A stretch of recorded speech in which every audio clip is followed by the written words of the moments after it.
much as we wish everyone could be a coach, not everyone can be a coach, right? There's certain credentials in order to be a coach or a therapist. So on the coaching side, we work with coaches who are certified through ICF.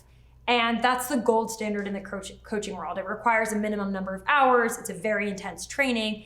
Once they are certified, we partner with ICF and we partner with those coaches.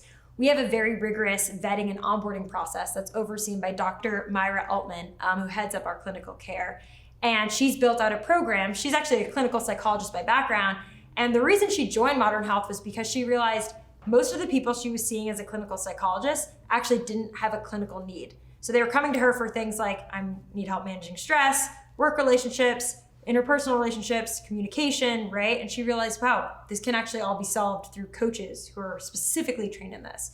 So that's how we build our coaching network. All of our coaches, again, are vetted, they're certified, and then once they're onboarded, there's quality control to ensure continuous improvement and ongoing education to make sure they're trained in evidence-based techniques like cognitive behavioral therapy, like ACT, behavioral activation, and the list goes on. So that's on the coaching side. On the therapy side, it's a similar model. We work with licensed clinicians who have an advanced degree in clinical psychology. So that might be a psychologist, a PsyD, PhD, LMFT, licensed clinical social workers, and so forth. These are all licensed. They go through the same type of, it's a longer process for them to get their actual masters. And once they're there, we go through the same process of sourcing, vetting, and onboarding.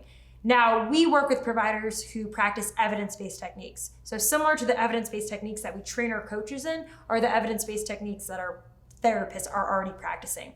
So we actually have this process where we work with coaches and therapists, and they work together within our network. And we have these therapists training coaches on these evidence-based techniques, and we have coaches training therapists on the things that they're actually more skilled and specialized in helping with.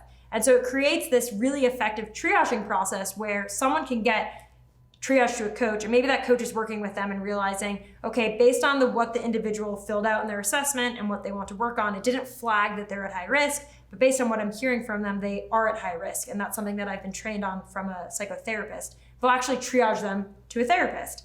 And the same thing happens on the other side. Someone might get triaged to a therapist and that person says, hey, I want to work on being a better manager. And that therapist may say, you're actually better suited to work with a coach. And so they'll triage them that way. And so it creates this really effective, scalable, and efficient way for getting people the right access to care at the right time.